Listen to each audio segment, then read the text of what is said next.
Daniel Dubois. How are you getting on with Daniel, by the way? Do you even speak much? Like, how's it go? Yeah, you know what? I'm actually surprised. He's completely different to what he portrays, like what people think he actually is. Like, no, I was surprised. He's racist sport of boxing. I don't know how or why he's got this shot. Don't think he deserves it. Hasn't beaten anybody of any note. Loses all of the big fights. First 2 shots in the fight hit Daniel on the chin, and then that's when Daniel just quit. He could not gather himself. He didn't throw the double jab. He didn't go. He didn't actually say no one. He didn't step into it. He didn't bite his gumshoe and say no. I'm just gonna go for it. Yeah. When you say the first 2 shots in the fight, they went to the chin, then he quit. What do you mean by that? I mean, like, he just folded, he just quit. I mean, like, in a way, not quit like walking out the ring. Quit off like, you know what? I'm just gonna try and survive. Moses Itauma didn't hold back on Daniel Dubois ahead of their showdown. He branded Dubois a quitter, an accusation that grows louder with every defeat. From dodging Parker to crumbling against Usyk, the label sticks. Itauma's words sting deep, questioning Dubois's grit and whether he's truly made for real. It's literally styles makes fights, doesn't it? Yeah. And I think Dubois, his style is one of my trickiest. So yeah, it gels well.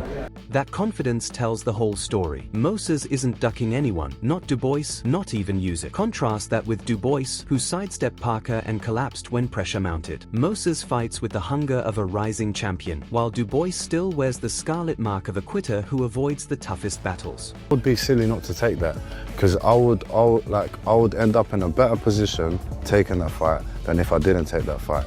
If I win, I'm a world champion, I'll smash the records, I'm a millionaire, superstar, XYZ, yeah?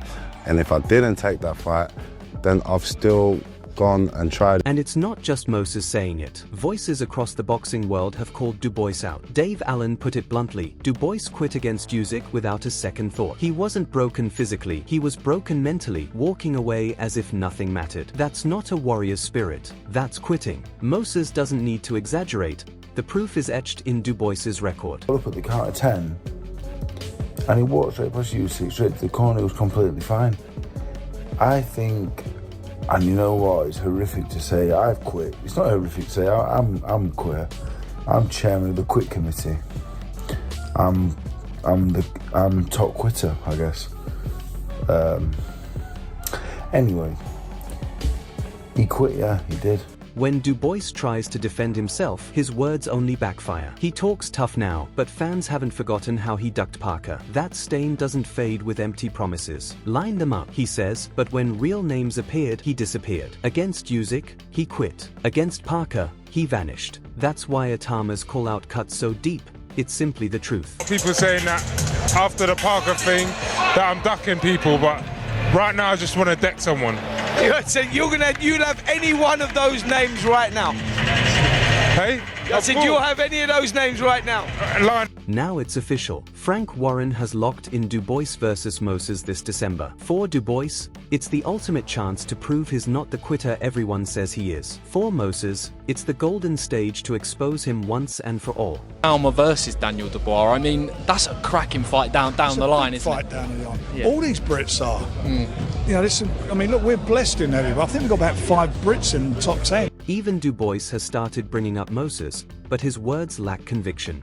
Here's Dubois talking about his next move, but let's be honest, we've heard it all before. He always claims he's ready for anyone, yet when the real names show up, the truth is exposed. Against Usyk, he quit. Against Parker, he ducked. And now with Moses looming, fans aren't buying the act. Dubois is desperate to claw back into the spotlight, but talk doesn't erase history. He says he'll be a 2-time champion, but what good is a belt without heart? Meanwhile, at just 20, Moses is chasing legacy, not excuses. His hunger and ambition make Dubois's talk sound hollow. For Dubois, this fight isn't just another step. It's his last chance to prove he's not the quitter fans already believe he is. Direction we're going to go in for this next step. Who is next? Is Moses Itauma on the horizon? All the guys in the heavyweight division, yeah, they're all the guy, especially the one who has the belts. And you know, if the belts fragment or whatever, stuff like that can happen. Whatever way I can become 2-time heavyweight champion, that's where I'm going. Do you think you would beat Itauma? Listen, first off, I just need to get... Eddie Hearn isn't convinced. He knows exactly what Dubois risks by stepping in with Moses too early. At 20, Moses is already a nightmare matchup, fast, sharp, ruthless. Hearn's hesitation says everything. Dubois may not survive a test like this. And who can blame him? Dubois has a track record of folding when pressure hits. He doesn't have the mental steel that Moses already shows. Hearn's surprise at the fight even being suggested reveals what insiders already know. Moses is the danger, and Dubois is still shadowed by quitting. Deep down, promoters and analysts see the gap. Moses is hungry for greatness. Or he might knock him out, I don't know. But personally, at 20, you know, you got to get it right. And Frank, like I said, Frank knows what he's doing. And I think I'd be very surprised if they took that kind of test. And Hearn isn't the only one urging patience with Moses. Amir Khan, who knows the risks of rising too fast, has warned against rushing him. His advice carries weight, but let's add perspective. Even now, Moses looks sharper and mentally stronger than Dubois ever did at 20. Dubois has shared the ring with big names, sure, but what did he do? He quit against Usyk. He ducked Parker. His story isn't built on glory, it's built on excuses. Khan is right that timing matters, but the difference is clear. Moses is built for these moments, while Dubois still wilts in the spotlight. Imagine what 2 more years will do for Moses. By 22 or 23, as Khan suggests, he won't just be ready, he'll be dismantling fighters like Dubois with ease. You don't want to rush him. You want to take it easy. You want to take it slow. Don't rush him. Let him enjoy. He's still 20 years old. Let him get to 22, 23 years old, and that's then you start putting him in with the top names in boxing, like the Usyks and like the Wilders or even the Joshuas and the Furies. At the moment, I think you should keep on building him. Let him keep on. Adam Smith offers a more measured take. He admits Moses could already beat most heavyweights, but questions if he's ready for the elite. Notice, though, how Dubois is mentioned only as a maybe. That speaks volumes. Even cautious voices don't talk about Dubois as a true threat anymore. He's seen more as a gatekeeper than a champion. The problem is simple: Dubois doesn't inspire fear. The word quitter follows him everywhere, and no cautious praise changes that. Moses, meanwhile, has barely begun and is already in conversations with champions. The contrast is clear. Dubois has peaked, his flaws exposed. Moses is on the rise, with youth, hunger, and skill fueling his climb. Adam Smith might sound balanced, but his words underline one reality: Moses is the future. Dubois... Is he ready? I think he could beat most heavyweights in the world, with the exception possibly of Usyk and maybe Dubois, possibly edging. Of the top 3 or 4, he's not ready for them yet. Could he beat them? Moses Itauma completely exposed Daniel Dubois on fight night. Adam Smith summed it up best: Dubois was trapped in a nightmare. Moses' footwork and range were flawless, controlling the distance with surgical precision, while his speed made him almost untouchable. Fans online were stunned watching Dubois swing at shadows, every punch anticipated and countered. But this wasn't just raw athleticism, Moses showed tactical brilliance. He forces opponents into no-win situations, attack and get punished, hesitate and get driven back. The online buzz was electric, with fans calling him a potential Usyk-level technician, someone who fuses brains with power. Watching Dubois struggle while Moses dictated every second was breathtaking. Reactions ranged from shock to admiration, as debates lit up about whether any heavyweight could handle Moses at this stage. He's not just winning fights. He's rewriting how modern heavyweights fight. With Moses is that his feet and his distance and his range is so good and he's so quick that if you commit to the punches, you're going to get countered. And if you don't, you're going to get backed up and taken out. So it's a real puzzle. There's not many heavyweights that are southpaws. Obviously, Alexander Usyk is, but he's moved up into that domain. Johnny Nelson hit the nail on the head. By round 5, Dubois was broken down completely. Moses dismantled him piece by piece, his jab neutralized, his power blunted, his movement dictated.